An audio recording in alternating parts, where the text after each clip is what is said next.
நம்ம தர்மம் செய்கிறது ரொம்ப ஒரு அற்புதமான விஷயம். நம்மளுக்கு புண்ணியத்தை சேர்க்கக்கூடிய ஒரு விஷயம் தர்மம் செய்கிறது. தர்மம் தான தர்மம் நம்ம எதை வேணாலும் செய்யலாம். அன்னதானம் பண்ணலாம், சிறந்த தானம் அது. நம்ம ஆடை கூட தானமாக கொடுக்கலாம்.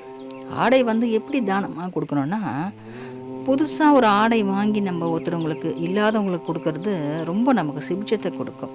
ஆனால் நம்ம கிட்ட இருக்க நம்ம உபயோகித்த ஒரு பழைய ஆடை நம்ம அடுத்தவங்களுக்கு கொடுக்கும்போது அது கிழிஞ்சி இருக்கா, ரொம்ப பழசாக இருக்கான்னு நம்ம முதல்ல கவனிக்கணும்.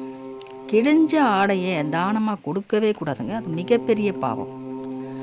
நல்ல ஆடைகளை நம்ம கொடுக்கணும். நம்ம வாங்கி போட்டு கொஞ்ச நாள் தான் ஆகுது, அது நமக்கு பத்தலை, அது வேறு யாருக்குன்னா கொடுத்தா அவங்களுக்கு உபயோகமாக இருக்கும்னா அது கிளியாமல் இருக்கணும். ரொம்ப பழசு அடைஞ்சிருக்கக்கூடாது, ரொம்ப மக்கி போயிருக்கக்கூடாது, பார்க்க நல்லா இருக்கணும். இப்போது நம்ம போட்டோம்னா நல்லா இருந்தால் தான் போடுவோம் இல்லைங்களா? நல்லா இல்லை நம்ம போட மாட்டோம்.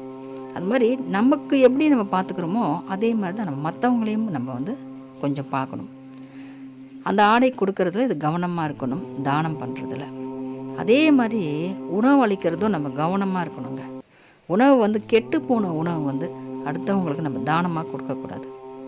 ஏன்னா சில பேருக்கு தெரியறதில்ல. அது நல்லா இருக்கும்னு ஒரு நம்பிக்கையில் கொடுத்துட்றாங்க. நம்ம அதை எடுத்து பார்த்து நல்லா இருக்குதான்னு பார்த்து நம்ம அடுத்தவங்களுக்கு கொடுக்கணும். அது வீட்டில் வேலை பார்க்குறவங்களா இருக்கலாம், ஏதோ ஒரு கோயிலுக்கு போயிருக்கும்போது நம்ம எடுத்துகிட்டு போயிருக்க சாதத்தை அவங்களுக்கு தானம் பண்ணலாம். இப்படி எது வேணாலும் இருக்கலாம். நம்மள மாதிரி தான் மற்றவங்களையும் நம்ம பார்க்கணும். நம்ம எப்படி இருக்கோமோ மற்றவங்களும் அப்படி தான் இருப்பாங்க.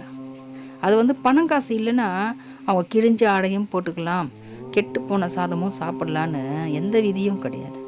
அவங்களும் நம்மளை மாதிரி மனுஷங்க தான். அவங்களுக்கும் நம்மளை மாதிரி உணர்வுகள் இருக்கும், உணர்ச்சிகள் இருக்கும். நம்ம உடம்புல ஓடுற ரத்தம் தான் அவங்களுக்கும் ஓடுது. அதனால் நம்ம மனிதாபிமானத்தோடு நம்ம நடந்துக்கணும். நம்ம மனிதாபிமானத்தோடு நடந்துக்கிறது அது ரெண்டாவது விஷயம். இந்த மாதிரி தவறுகளை நம்ம செஞ்சோம்னா அது பாவத்தில் சேரும். அப்போ நம்ம ஒரு விஷயம் நமக்கு நடக்காமல் இருக்கிறது, ஒரு விஷயம் நமக்கு கிடைக்காம இருக்குது, ஒரு வரன் கிடைக்கல, ஒரு கல்யாணம் ஆகலை, ஒரு குழந்தை பிறக்கலை, ஒரு எதுவுமே நம்ம சுபிட்சமாக இல்லை அப்படின்னா நம்ம பாவத்தை இதுவும் ஒரு பாவம் தான். அறியாமையாக செய்கிற பாவமும் இது பாவத்தில் தான் சேரும். அதனால் நம்ம தெரிஞ்சு கொடுப்போம். தானத்தை நம்ம கொடுக்கும்போது அது நல்லா இருக்க பொருளான்னு பார்த்து, அது உடையாக இருந்தாலும் சரி, உணவாக இருந்தாலும் சரி, தெரிஞ்சு மனசறிஞ்சு மனசு நிறைஞ்சி நம்ம தானம் செய்யணும். அதுதான் நமக்கு அது நமக்கு புண்ணியத்தை கொடுக்கும், நம்ம வாழ்க்கைக்கு ஒரு சிறப்பும் சேர்க்கும். வெற்றிவேல் முருகனுக்கு அரோகரா.